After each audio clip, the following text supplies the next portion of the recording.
पहले हम जब आंसर फ्रेम करते हैं तो उसके लिए पहले हमें आइडेंटिफाई करना पड़ता है क्लॉज। जैसे आप पता कर लो कि कौन सा क्लॉज है, तो उसके बाद आपको करना है क्लॉज का नेम लिखना है, फिर उसके बाद ऑफ फर्स्ट शेड्यूल है, सेकंड शेड्यूल है, या जो भी उसका पार्ट है, ऑफ पार्ट जो भी पार्ट है, ऑफ दी फर्स्ट शेड्यूल है, सेकंड शेड्यूल है, यहाँ पे schedule to the chartered accountant acts 1949। ये लाइन बहुत इंपॉर्टेंट है, इसके बेस पे आपको 1 मार्क्स मिल जाएगा, नहीं तो अगर आप क्लॉज सही कोट करके आपको आधा मार्क्स मिलेगा। फिर उसके बाद आती है हमारी इंपॉर्टेंट लाइन, अगर मेंबर प्रैक्टिस में है और उसने प्रोफेशनल मिसकंडक्ट किया है तो उसका लाइन होगा, दूसरा पहले ही लिखी हूँ, तो उसका लाइन होगा a member in practice shall be deemed to be guilty of professional misconduct if he। अब जो भी क्लॉज के लाइन होती है, अब मोस्टली क्या होता है, जैसे कोई क्लॉज है और हमें समझ नहीं आ रहा उसका प्रॉपर वर्डिंग क्या है, बट थोड़ा थोड़ा समझ में आ रहा है, मतलब प्रॉपर रट्टा वाला वर्डिंग याद नहीं आ रहा, बट स्टिल आपको थोड़ा टूटा फूटा याद आ रहा है, तो वो जो भी उसका क्लॉज का वर्डिंग है आप अपने ओन वर्ड्स में भी लिख के आ सकते हो, own words with keyword with की टर्म्स, ठीक है। देन ये तो हमारा पूरा पार्ट जो है ये हो गया हमारा प्रोविजन से रिलेटेड। उसके बाद आता है हमारा फैक्ट ऑफ द केसेस क्या है,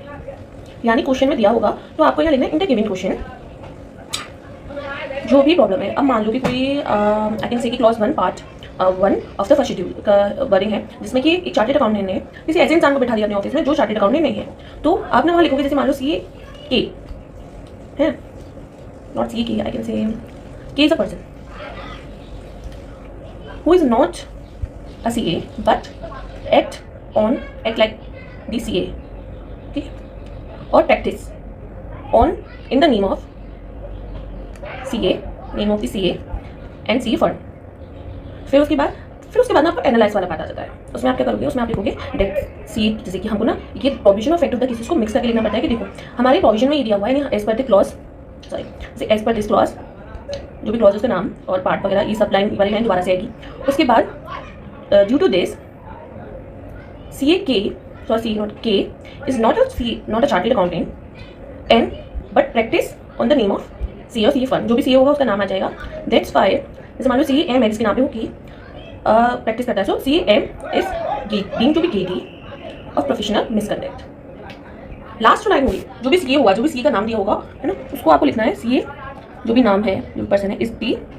डीम्ड टू बी गिल्टी या CA is the guilty of professional misconduct. तो ये हमारा पूरा आंसर फ्रेम होगा। आपको ये एनालिसिस जो हम करते हैं इसका सबसे ज़्यादा मार्क्स होता है पेपर में। फैक्ट का 1 नंबर का मार्क्स होगा, 1 नंबर क्लॉज और इसका वर्डिंग का मार्क्स होगा, 1 नंबर इसका होगा और 2 नंबर का एनालिसिस होगा। सो इस तरीके से 5 मार्क्स का क्वेश्चन आएगा एंड यू